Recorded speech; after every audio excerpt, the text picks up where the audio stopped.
to RCTLC Productions. We are back today with the third episode of our podcast series. I, Rotractor Ayusha Survey. And I, Rotaractor Vaibhav Jain, welcome you all to RCTLC Shorts. As promised, we're here today with yet another interesting topic from a very amazing speaker from our own club.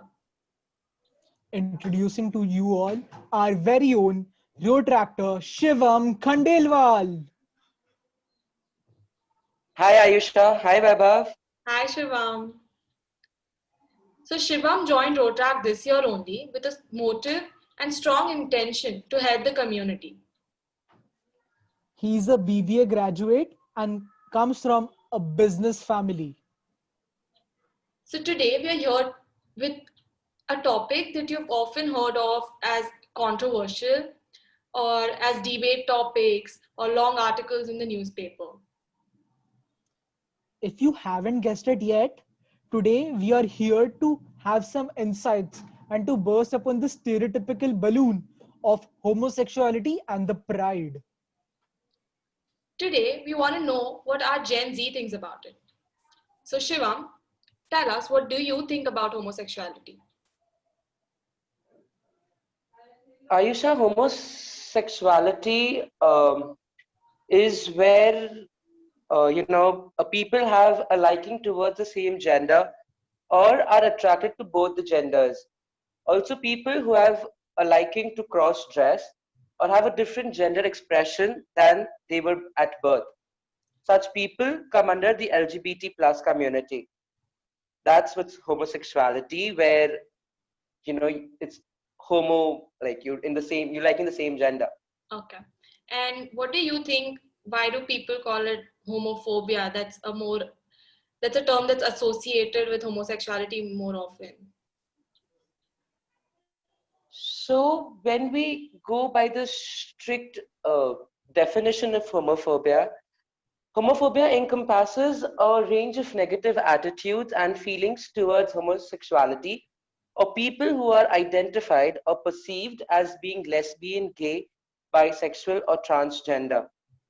This is where you have a hatred or a dislike, a very strong disliking against, such people, where you perceive them or you know that they are either gays or bisexuals, lesbians, transgenders.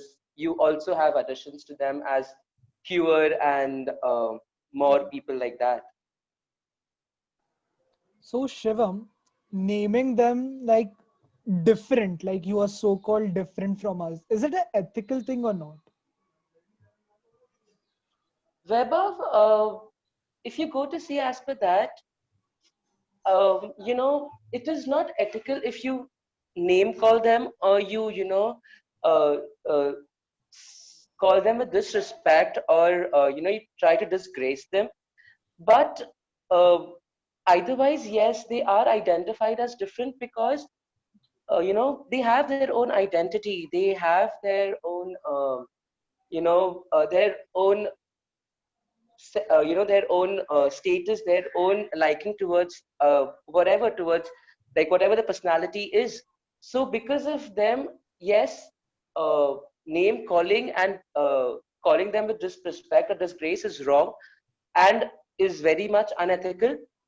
But yes, they have their own identity.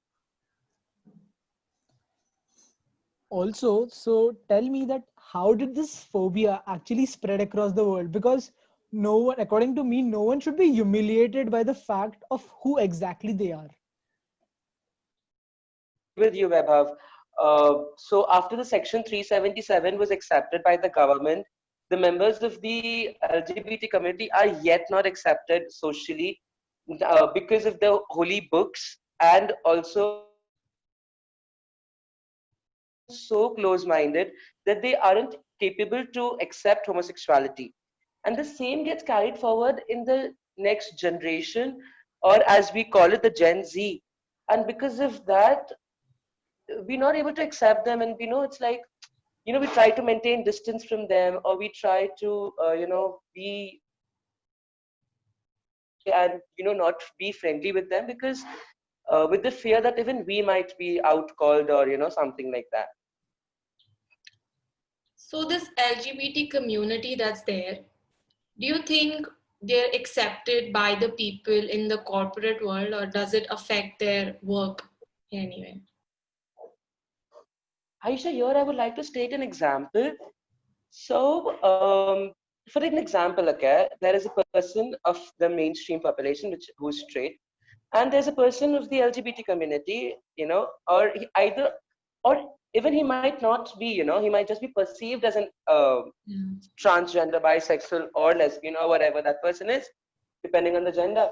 Uh, would that straight person be able to accept, that he would be just sitting on the next desk to him, or would he be able to, accept that, when he's in the same office, in the same room, to the point where he himself might, instead of motivating him that, it's okay, I am with you, he might himself name call him or try to maintain distance.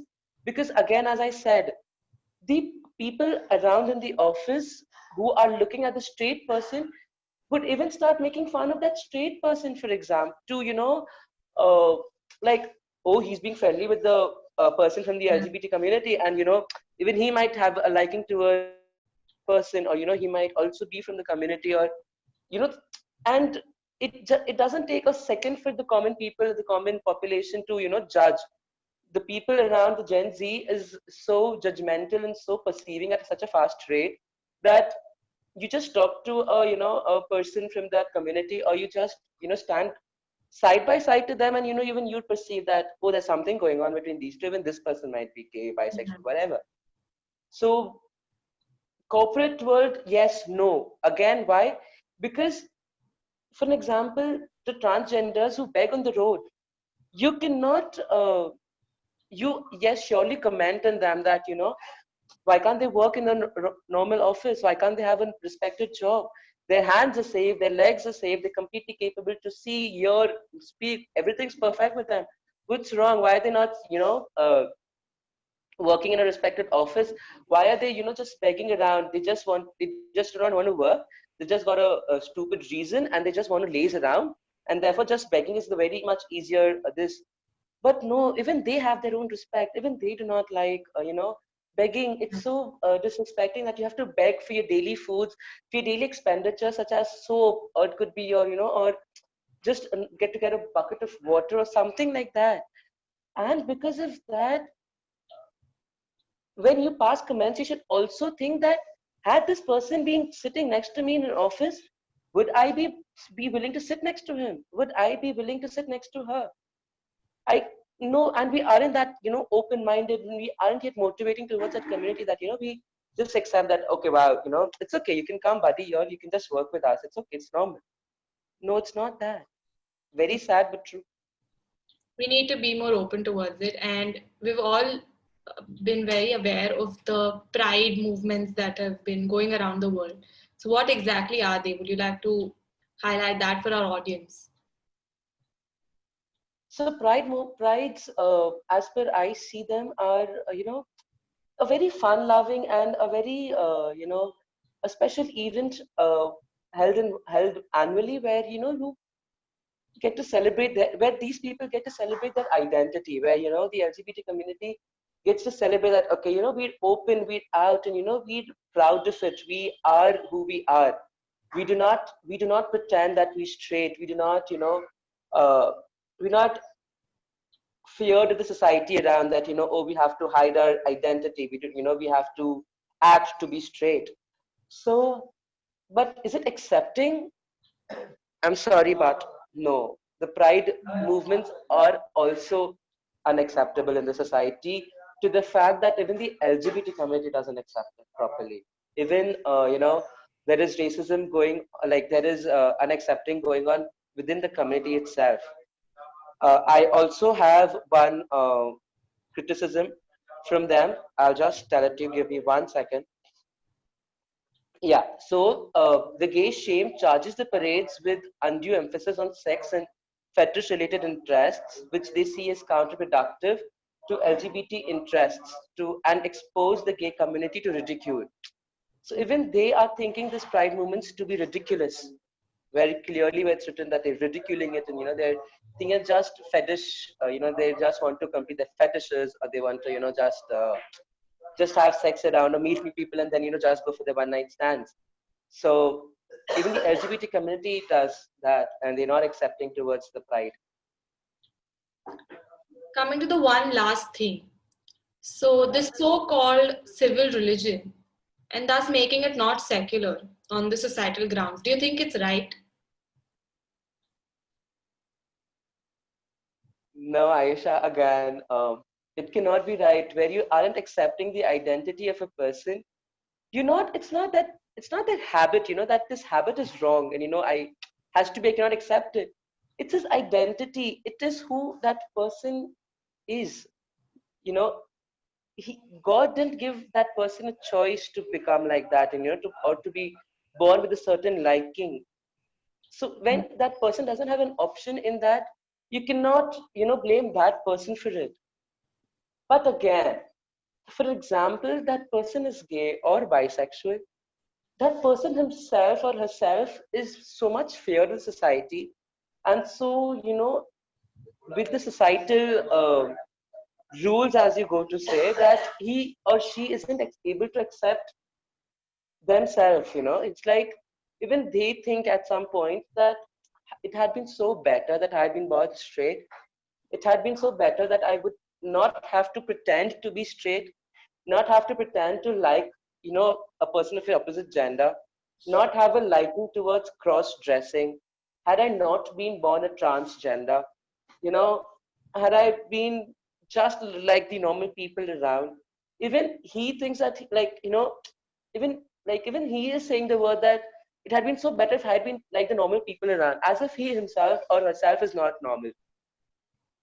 So when you yourself cannot accept yourself, it's a bit difficult for the society to accept. But if you again go to see on the societal grounds, has the society been accepting and motivating towards that person that it's okay, buddy, it's okay for whoever you are. You didn't have a choice. It's okay for however you born. Okay, we accept you. We are very much open towards you. You can come and sit with us, have food, work with us, and just pretend and act normal as we are. Yeah. If that would have been the case, then it would have been so much easier for the person to accept, herself or himself that, oh, it's okay, the society around is accepting, and I could just come out to my parents or to my, to my society or to my friends around that, okay, I am gay or I'm bisexual or whatever is it. And it's just normal. And it had been so better that you would have been able to live a happy and not a hidden life. That's very true. So this conversation was truly insightful. So coming to the end of this video, thank you so much, Shivam, for joining us today. You're welcome, Ayusha, and a very big thanks to you as well, and also lots of thanks to Vaibhav. I'll be taking a leave now. Thanks. Thank you. Thank you so much, Shivam, for joining us. Guys, I hope you all liked today's video. Stay tuned for such interesting content coming up soon. Don't forget to like, share, comment, and subscribe. Hope you all had a happy November.